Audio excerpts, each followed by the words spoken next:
Oh, wait. So you guys sent in some really interesting stuff this time, excerpts from that book, Sapiens, by Yuval Noah Harari. A Brief History of Humankind, yeah, Right, a brief history of humankind, along with like some YouTube discussions and even like a full-on book review. Pretty cool. definitely. What we're going to do today is basically try to get to the heart of like what Harari's saying, Yeah. How did we, Homo sapiens, go from being like one of many human species just hanging out to being, well, top dog? That's a big question, a really big question. And for those of you who might not know, Yuval Noah Harari is a professor over the Hebrew University of Jerusalem. And what's so cool about his work is like he blends history with like science, biology, anthropology, all sorts of stuff to try to understand, where we came from. Yeah. Sapiens itself is like this huge sweeping story. Mm. Goes from like the Stone Age all the way to like potential futures with AI and bioengineering. Right, and that's what we're going to dig into today. Like, how did we do it? How did Homo sapiens go from being, like, not even the most impressive human species on the block to, like, the rulers of the planet? And it's not just ancient history either. No, definitely not. Harari's making the point that, like, understanding this evolution is key to understanding what it even means to be human, Absolutely, yeah. throughout all of history. So, okay, let's get into this. One of the things that really jumps out, at least from the sources you guys sent in, is the fact that we weren't always alone. Like we weren't the only humans around. Right. That's something people don't always realize, right? For a really long time, Homo sapiens actually coexisted with other types of humans. Yeah. Like Neanderthals, for instance. Yeah. They were pretty advanced in their own way, Right. right? You had Homo floresiensis, what they sometimes call the Hobbit, and then the Denisovans, which we've only like recently learned about. Right, right. And they each had their own ways of surviving, adapting to their environments. It makes you think twice about that whole survival of the fittest thing.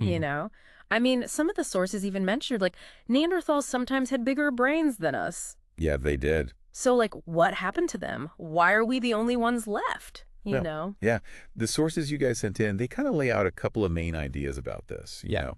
So one is the interbreeding theory, which suggests that Homo sapiens and like these other species, Neanderthals, especially, they weren't completely like separate, Yeah. There's probably some mixing going on, Yeah. like some mating.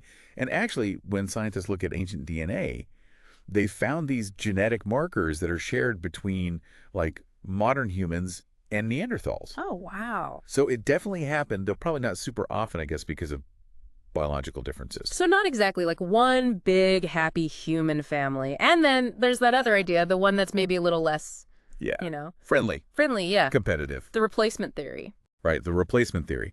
And this one basically says that Homo sapiens, they just outcompeted the others Yeah. for resources, maybe through direct conflict, like fighting, or just being better at hunting or more efficient at using, what was available in the environment. It kind of paints this picture of like this struggle for survival between all these different human groups. Right, right. And it probably wasn't either, right? No, probably not. It was probably a mix of both, some interbreeding and some Exactly. straight up outcompeting. It makes that whole pure Homo sapiens thing a little less neat, Definitely. Yeah. Okay, but here's where it gets even more interesting. So around 70,000 years ago, things changed, like big time. Big time. Harari calls it the cognitive revolution. Right. And it's like suddenly Homo sapiens go from being kind of ordinary, just hanging out in East Africa to doing all sorts of innovative stuff. We find better tools, bows and arrows, Right. boats, Boats? even oil lamps. Like, whoa. And people are trading with each other over long distances. Like, what happened? So what could have triggered this, right? Uh-huh. It is like something just flipped a switch in our brains. Yeah. And the main idea that comes out of like the stuff you shared is that there might have been a genetic mutation Okay. that basically gave us a cognitive upgrade. Like our memories got better, we could learn stuff faster, think in more complex ways. Oh, wow. But the real game changer, the real like, whoa moment seems to be language.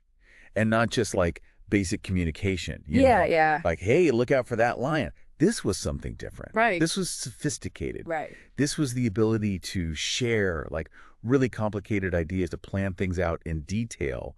And this this was huge for our social development because now we could form these large-scale alliances. Yeah. We could cooperate in ways that no other species could. And that's where Harari brings in this idea of imagined realities, which like really blew my mind in the sources you sent. Nations, corporations, money, laws, human rights. These things don't like physically exist, you know what I mean? Yeah.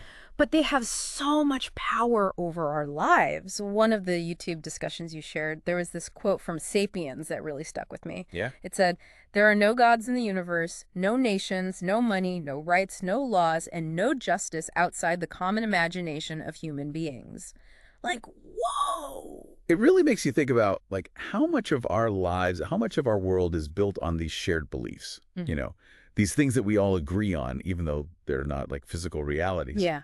And what's so fascinating is that these imagined realities, or common myths, as Harari sometimes calls them, they're not necessarily like lies or falsehoods. Right. They exist and they Right. have real power because we collectively believe in them. Right. Like think about like a sports team. Yeah. Everyone agrees that this certain team is the best. Yeah. Right? Yeah. Yeah. That agreement, even though it's not like a physical reality, Mhm. it has real consequences on how people behave and how they Yeah. interact. Right. Right. And it's the same with these larger things like nations and laws. We agree on them, we believe in them, and then give them power. So basically, we developed this like superpower, Totally. this ability to believe in these shared fictions. And it's what allowed us to build civilizations and, well, also wage wars on a massive scale. Right. The power to cooperate, but also, unfortunately, to destroy. Yeah. Okay, so fast forward a few tens of thousands of years, and we hit another big turning point, and that's the agricultural revolution. You'd think this would be a good thing, right? Yeah, you would think. Settling down, having a steady food supply.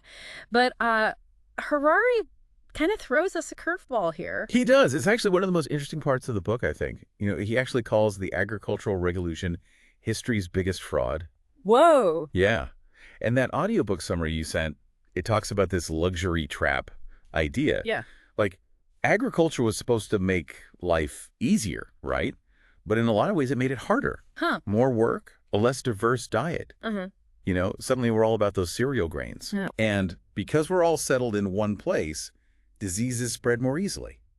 And if the crops fail, well, Famine. famine. Right. That review you read talked about it being this kind of Faustian bargain with grains. Like, we traded a more balanced, maybe even easier hunter-gatherer lifestyle for all the demands of farming. Right. Harari actually suggests that in some ways we might have been better off back in the Stone Age. Wow. Hard to imagine, right? But when you think about it, hunter-gatherers probably worked fewer hours, had a more varied diet. Like they weren't just dependent on a few crops. Right. And, they were constantly on the move, so it was harder for diseases to really take hold. But still, even with all that, agriculture did have one big advantage. And all the sources kind of agree on this. It meant way more food from the same amount of land. Right, that's the key. And that led to a population boom, right? Yeah. Bigger, more stable communities. And of course, then you have the new challenge of figuring out how to manage all these people. Right. How do you organize these complex societies? How do you keep things running smoothly? And one of those YouTube discussions made this really interesting point. They were like, are we in a similar trap today with technology? Ooh, that's a good one. Like we're constantly trading our time and attention for this like perceived convenience of digital life. Yeah. But are we really better off? Food for thought. Okay. And actually, speaking of challenging assumptions, one of the sources mentioned this archaeological site, Göbekli Tepe. Yeah. It's fascinating. This place, it predates settled agriculture in that region. Oh, wow. But they found these incredibly complex stone structures there. Really? Yeah. And it suggests that, like, even before farming was widespread, our ancestors were capable of some pretty sophisticated organization, large-scale projects. It kind of throws a wrench in that whole, like, straightforward march of progress idea. Right. Like agriculture wasn't necessarily the thing that like unlocked everything. Okay, so back to these growing agricultural societies. They're getting bigger, more complex. And one of the problems they faced was just managing all the stuff, right? Yeah. The resources, the trade. And that's where the inventions of money and writing come in. Around 3000 BC in Mesopotamia. Right. And your sources really emphasize how these weren't just like random inventions. They were practical solutions to real problems. Exactly. With these bigger societies, barter just wasn't cutting it anymore. Right. Too complicated. Yeah. So writing first appears as a way to keep track of transactions, on clay tablets. Mm-hmm. It brought some much needed clarity and accountability to like economic activities. And then money, which like at first was often just standardized barley, Right. that was revolutionary. Like, suddenly you have this versatile way to exchange goods, to accumulate wealth in a way that's like transferable. Yeah. But as societies kept growing, you needed more than just economics to hold them together, right? Right. And that's where we see empires and religions emerge. If we connect this to the bigger picture for you, empires and religions, Mm-hmm.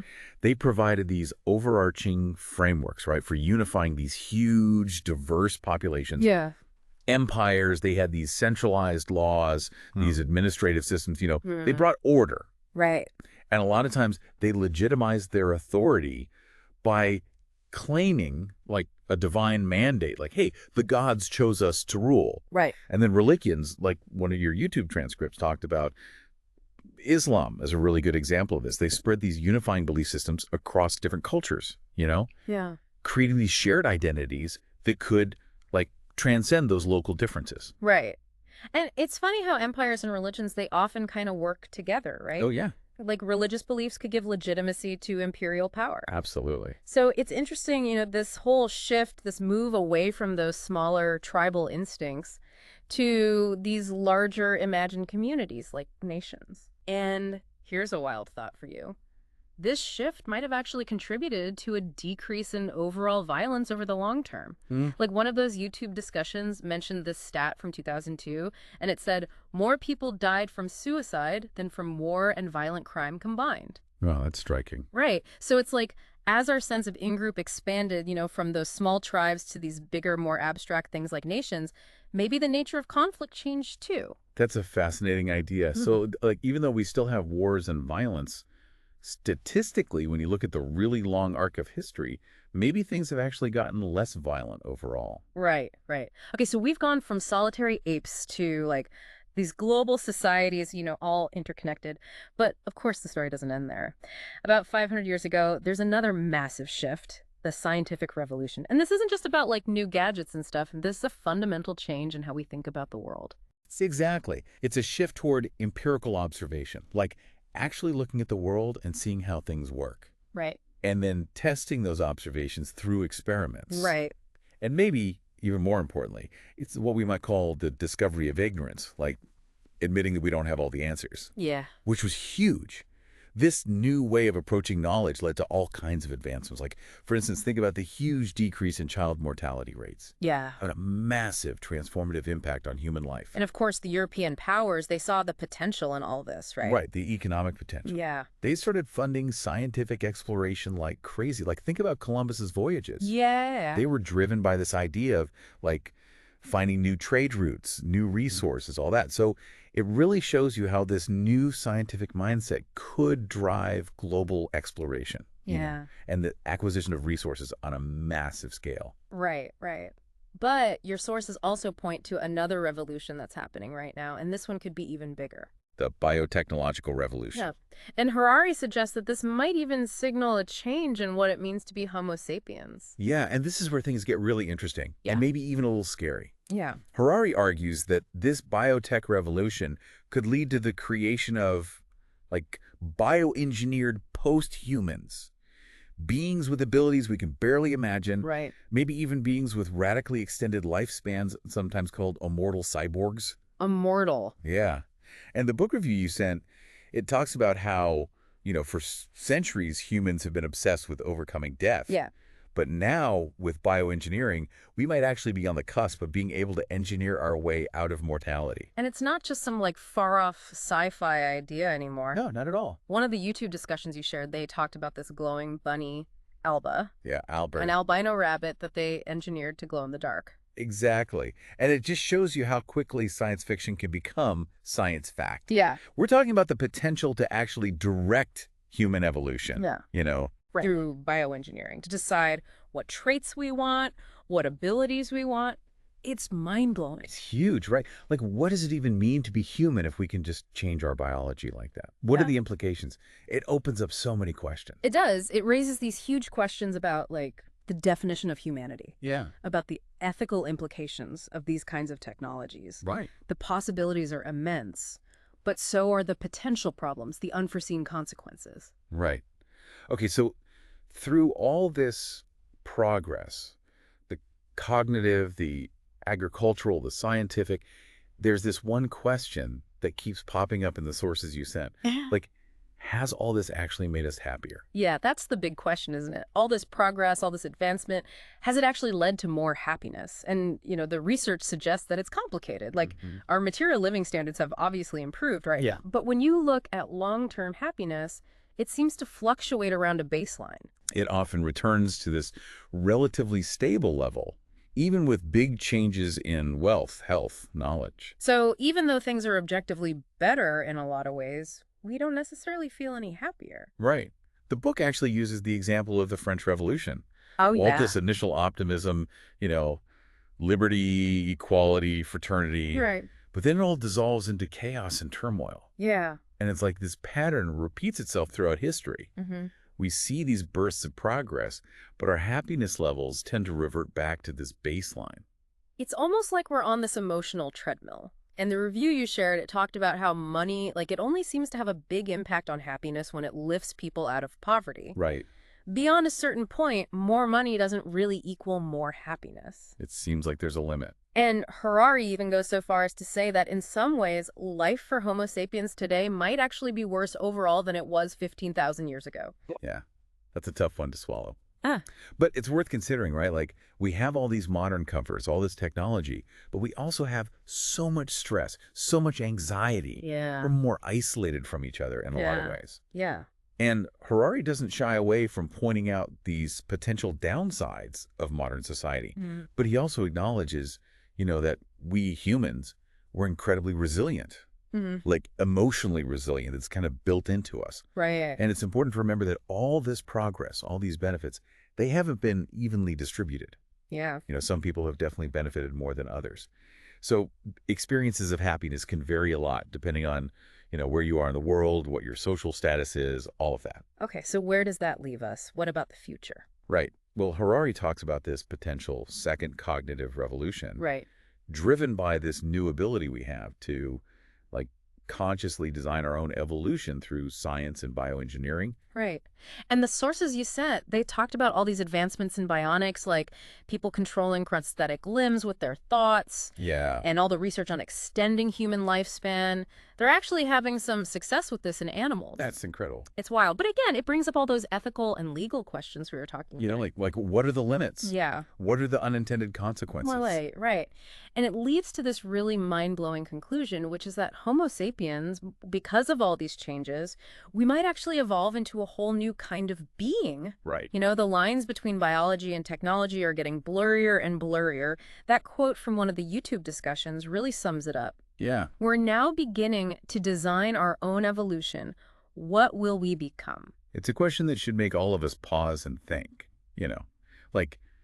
what does the future hold for humanity? What will we choose to become? Okay, so let's try to bring all this together. Today, we did a deep dive into Sapiens based on everything you guys sent in. Yeah. We explored our shared past with other human species, the power of the cognitive revolution, how we developed this ability to believe in shared fictions, and how that led to civilizations, but also, unfortunately, to wars. Right. We talked about the agricultural revolution, which maybe wasn't as great as we thought.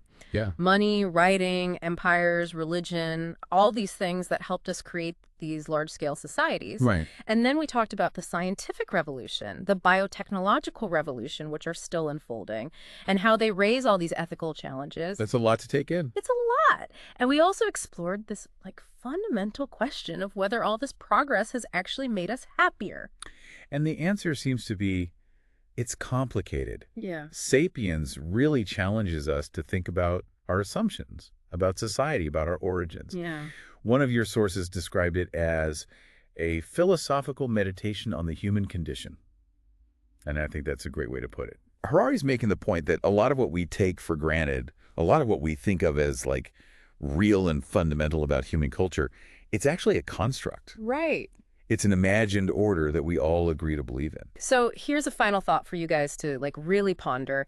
Given our unique ability to create these shared realities and our increasing power to shape our own biology, What new myths or beliefs will define the future of humanity? Yeah. What will we choose to believe in? And what responsibilities come with that power? It's a big question, and there are no easy answers. Thanks for joining us for this deep dive. It's been a wild ride. It has.